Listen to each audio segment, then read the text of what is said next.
Hello everybody, it's me, the Real Local Maniac. I'm back again with another 8-Bit Wars.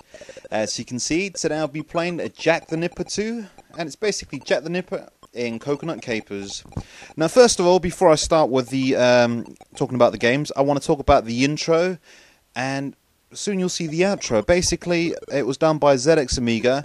If you haven't checked out ZXAmiga's YouTube channel, please do so. You'll find some fantastic stuff there. And yeah, ZXAmiga made us that wonderful intro, and I really love it. So that will be part of the 8-Bit Wars from now on. Hopefully you guys will like it too. Right, so let's start with this game. Now this is the sequel to the very popular Jack the Nipper game that came out on the 8-bit consoles. But again, me being honest with you guys, I prefer this game. I prefer Jack the Nipper 2.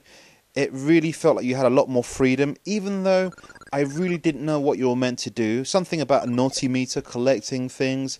But the truth is, at the time, and maybe even now, I don't really care about that. It's all for me about exploring. And as you can see, the graphics are beautiful. You got some really bright, colourful sprites there. Jack the Nipper looks really sort of like cute there, the way he's animated. You got that like giant hippo there as well. Everything looks so colourful in the Spectrum. Now, I remember I first played this when I was in primary school. One of my friends, he actually made a copy for me on a Spectrum tape. That's what we did back in the days. Yep. So anyway, he made me a copy. I sort of ran home and I sort of played this. And I loved it. To me, it was a big improvement over the first Jack the Nipper game. And this really does feel like a I don't know, in a way like a bit of a console game. It really does. But this game is absolutely fantastic. I love it to bits. Now here comes Jack the Nipper on the CPC, on the Amstrad. Now guys, basically this is going to be a slightly shorter 8-bit Wars than normal. And reason being is, basically I'm moving house this weekend and on Monday. So I probably won't have the internet for a good week and a half. So I thought I'd upload this. So this is just to keep you going until next time.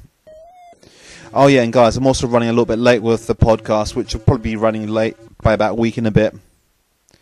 Right, so basically this looks, once again, it is pretty much a straightforward port of the Spectrum version. Now the sound effects are nice, but the colour scheme, what the hell is up with the colour scheme? It just doesn't look right. It looks so much better on the Spectrum, the colour scheme. I mean, I'm sure there's a technical way to explain it, but I really don't know how to explain it. I mean, the sprites are still beautiful, they still look very similar to the way they look on the Spectrum, which isn't a bad thing. But to me, I think what ruins this game is, it's just, they could have used the Amstrad, lovely colour scheme, but they just went for loads of green, and it just really makes it look somewhat sickly to look at. It's not good in the slightest. But overall, it's the same game. And like I said, the sound is still there, the playability is still there, but it's horrible to look on the eyes. It's not nice to look at all. Yeah, so guys, I will be making more 8-bit Wars when I do move into my new house and I've settled in and I've got connected back to the internet again.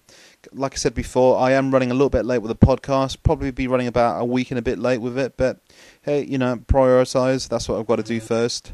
Moving and family stuff come first. But again, I'd like to say thanks to a few people out there. First of all, I'd like to say thank you to all my YouTube subscribers. And I'd like to thank a few special people out there. I'd like to thank Ototo72. We've been playing some games on the 1HMPS gaming nights.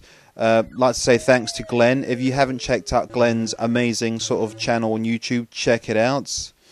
You'll find him as one of my friends on my YouTube thing there. So definitely check out. He's done some Jaguar, he's done some Saturn reviews, and they've all been absolutely fantastic.